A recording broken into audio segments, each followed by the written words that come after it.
We start with a situation that is making national headlines this morning. People in Fort Hood, Texas are waking up to the aftermath of another deadly shooting on the military base. Here's what we know right now. At least 4 people are dead, including the shooter. And the overwhelming sentiment this morning is, oh no, not again. It is believed that he walked into one of the unit buildings, opened fire, got into a vehicle, fired from a vehicle, got out of the vehicle, walked into another building, and opened fire again. Throughout all that chaos, at least 16 people were hurt in a hail of bullets from a semi-automatic weapon not registered on the base. The shooter, investigators say, is a married Iraq War veteran named Ivan Lopez. He's 34 years old and was being considered to be treated for post-traumatic stress disorder and was taking medication. We do know that this soldier had behavioral health and mental health issues and was being treated for that. Of course, it is hard to forget Fort Hood had another mass shooting, this one back in 2009. 13 people were killed and 30 hurt after Army psychiatrist Nidal Hassan here opened fire. Then last year, he was convicted and sentenced to death for that shooting. At 5:02, a little closer to home, Albuquerque police are investigating a stabbing. This happened about 9:30 last night at San Pablo and Central. Police are not telling us a lot right now, but we do know the man who was stabbed was rushed to the hospital, UNMH, and is stable and should survive. So far, police have not arrested anyone. Well, Albuquerque's mayor is getting ready to get the ball rolling and institute changes with the police department. And one reason Mayor Richard Berry knows the Department of Justice will force changes when its investigation into APD is done. He's actually asking the DOJ to clue him in on what those changes are now to help clean up the force. News 13's Samantha McDonald has more from the Newsplex. Good morning, Sam. Good morning, Matt and Elizabeth. We could be just days away from when the findings from the federal investigation into APD are released, and Mayor Berry is trying to hurry up that process. The mayor announced yesterday he sent a letter to the Department of Justice asking them to get a move on releasing their findings so the city can get a plan in place. Steve Tate, a former APD Academy director, says the mayor's timing is just politics at play. Along with the letter, the mayor also announced changes proposed by the new chief, including a better system to identify and root out bad cops and a better system to avoid hiring them in the first place. City Council President Ken Sanchez says the chief's proposals are likely a preview of the DOJ's own recommendations. I'm sure that he's probably working in some capacity with the Department of Justice, and hopefully that will be a benefit and a plus to the community. We've also talked with the ACLU about APD. They say the department should have a zero tolerance policy for officers who don't use their cameras to record every call they're on. Elizabeth, back to you. All right, Sam, thank you. The ACLU says Mayor Richard Berry may not have taken action if the fatal shooting of homeless camper James Boyd had not been caught on video. And in this morning's paper, a copyrighted story in the Albuquerque Journal says APD did not deploy its crisis unit to the Boyd standoff.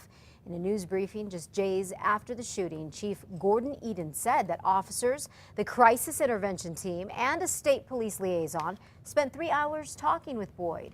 But according to this article, leaders of APD's crisis intervention team says they played no role in the 5-hour standoff. More than 100 people gathered at the base of the Sandias, not to protest APD, but to remember the man officers shot and killed. A candlelight vigil was held last night for homeless camper James Boyd. The crowd hiked up to the spot where police shot and killed the mentally ill man back on March 16th. We're not going to forget about him. And that we know that his killing, his senseless killing, is not going to be in vain. And so for that matter, because we have to change this system of oppression. Investigators say Boyd's mental illness led him to commit a string of violent crimes over the years that frequently landed him in jail and mental hospitals. The city council meeting coming up Monday night will probably be jam-packed with people demanding changes within Albuquerque's police department. City Council President Ken Sanchez says the council will focus on recommendations for the Police Oversight Commission, including making that group more independent with access to internal affairs files, the ability to subpoena records, and the authority to recommend punishment for officers. Councilor Sanchez says recent protests made him realize the meeting could get emotional, so councilors have cleared most of the items on the agenda to make sure there is a lot of time for public comment. The meeting starts at 5 o'clock Monday night. And of course, count on News 13 to follow all the developments with Albuquerque's police department, the shootings and the Department of Justice report. In fact, you can head to KRQE.com. Check out that full news conference from the mayor yesterday. Well, many of Mayor Berry's proposals to fix APD were recommended in a report, get this, 17 years ago. Last night on Special Assignment, we told you about the report.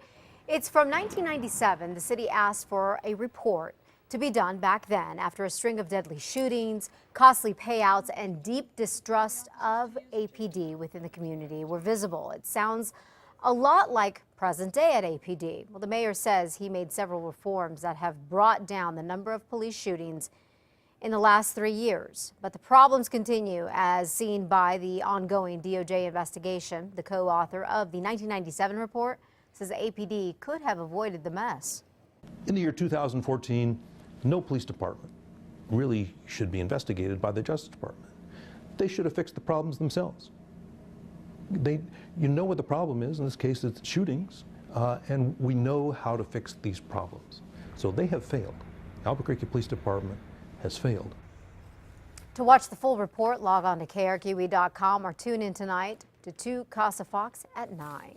The city's IT staff is working to recover from the anonymous cyber attack launched over the weekend as part of the police protest. The city's website for accepting online payments, like for parking tickets, has remained down. According to today's Albuquerque Journal, there have been delays in payments to vendors. Top executives aren't saying much other than it was a significant disruption.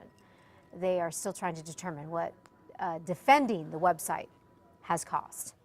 The federal investigation into what caused the radiation leak at WIP entered the next phase when crews finally got to go underground. This happened yesterday for the very first time since the radiation leak back on February 14th. 2 teams of 8 people suited up going in a mine through a salt handling shaft, and they said they did not detect any airborne radiation there. In all, the Department of Energy says 21 workers were exposed to radiation after that leak. Well, nuclear waste from Los Alamos National Laboratory is now on the move to a dump site in Andrews County, Texas, about 45 miles southeast of Hobbs. The first shipment arrived on Tuesday. Lantinol has a deadline of June 20th to get the waste off its property, but the shipment stopped after February's truck fire and radiation leak. The dump in Texas will hold that waste until WIP reopens.